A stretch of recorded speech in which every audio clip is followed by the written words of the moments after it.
여러분, 제가 자영업자들이 폭망한다는 이야기를 여러분들에게 자주 했습니다. 그런데 그게 사실 현실이 됐습니다. 여러분 이거 한번 보세요. 전체 취업자 중에 자영업자 비중 20.05%까지 떨어졌습니다. 전체 취업자는 2,808만 9천 명인데요. 그중에 자영업자가 563만 2천 명입니다. 20.05%가 됐습니다. 비중이 굉장히 많이 떨어졌죠. 실제로도 한번 보실래요? 20.05면요. 작년에 20.2였거든요. 그때보다 더 떨어진 거고요. 역대 최저치입니다. 1963년에 37.5%였고요. IMF 외환위기 때만 하더라도 28.2%였습니다. 그리고 2010년에도 23.5%였거든요. 그러더니 2020년 최악의 해였죠. 그죠? 최악의. 자영업자들이 그야말로 줄줄이 망했을 때 아니에요. 20.6%까지 떨어졌고요. 2021년에는 20.2%까지. 그리고 2022년에는 20.05%까지 떨어졌으니 자영업자들이 줄폐업했단 말 틀린 말이 아닙니다. 틀린 말이 아닙니다. 여기에다가 여러분 여기에다가 자영업자 플러스 무급가족 종사자들 있죠. 무급가족 종사자. 이것을 포함했을 때는 일반적으로 비임금 근로자라고 합니다. 비임금 근로자는 더 많이 떨어졌습니다. 지금 보시다시피 23.5%예요. 전체 취업자 2,808만 9천 명 중에 658만 8천 명이 지금 비임금 근로자입니다. 23.5%입니다.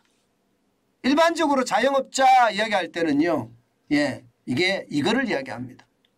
23.5%.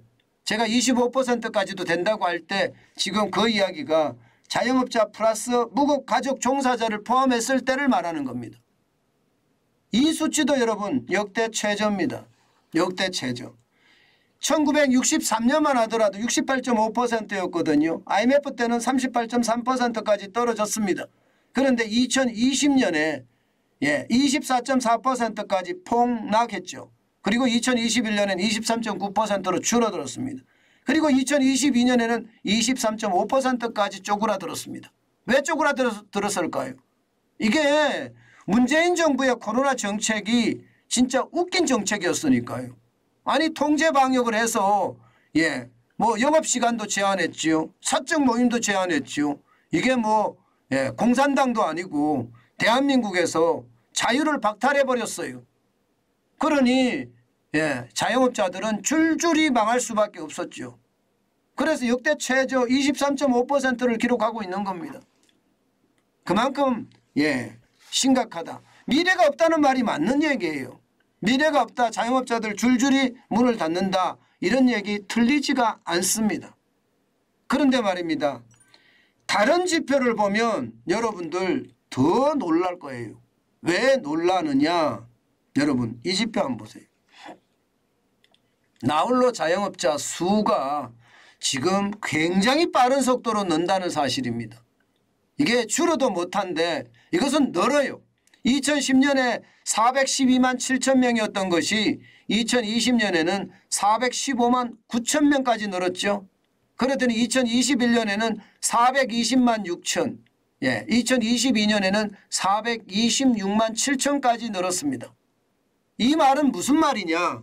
여러분 자영업자들이 부담스럽다는 거예요. 뭐가? 직원이 부담스럽기 때문에 나는 더 이상 직원을 뽑지 않겠다. 내 혼자 일하겠다. 인건비 너무 부담스럽다. 최저임금이 말입니다.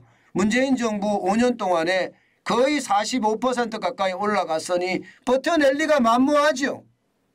그러니 하나같이 말입니다. 직원을 둔 자영업자에서 나홀로 자영업자로 이게 전락하는 거예요. 월급 줄 돈이 없다는 거예요.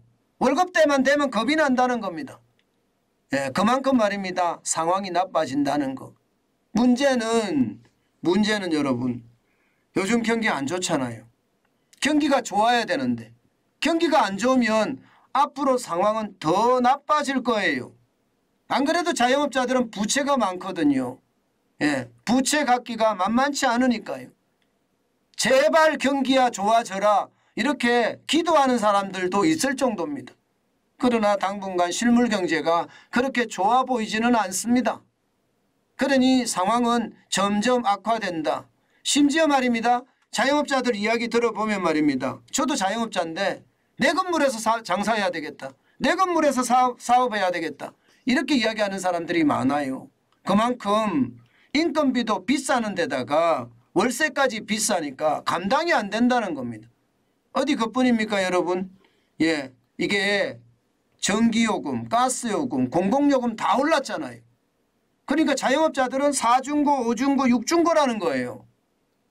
예, 최저임금이 올라서 문제, 재료비가 올라서 문제, 월세가 오르고 공공요금 오르고 손님은 없고 뭐 난리도 아니라는 겁니다.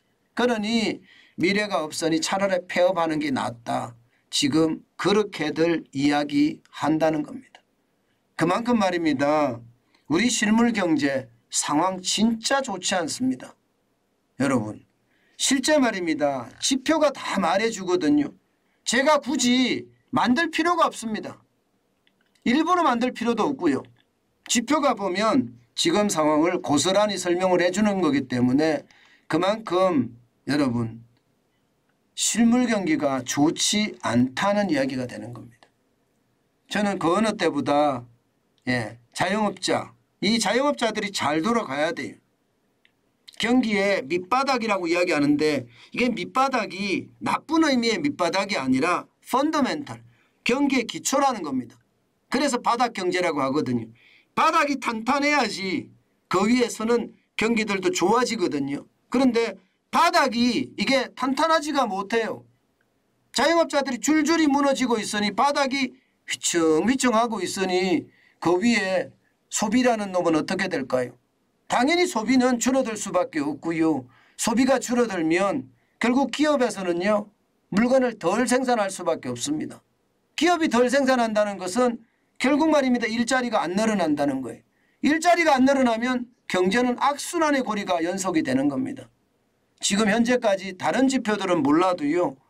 자영업자들 지표를 봤을 때는 현재 경기가 참 쉽지 않다 하는 이야기를 그대로 하고 있는 것은 아닐까. 저는 오늘도 생각을 해봅니다. 물론 여러분 실물 경제하고요. 이게 자산시장하고는 좀 다를 수는 있어요. 지금 주식은 2,400까지 올라간다고 하면서 난리잖아요.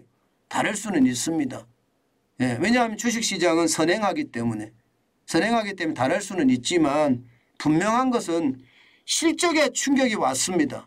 어닝 쇼크가 됐어요. 그렇게 됐을 때 이게 길어진다면 아마도 자산시장에도 영향을 받지 않을까. 저는 그런 생각 많이 해봅니다. 그만큼 실물경제, 바닥경제는 중요하고요. 실물경제, 바닥경제가 회복세가 더뎌진다는 것, 그것은요. 우리 경제의 회복이 그만큼 더뎌진다는 뜻입니다.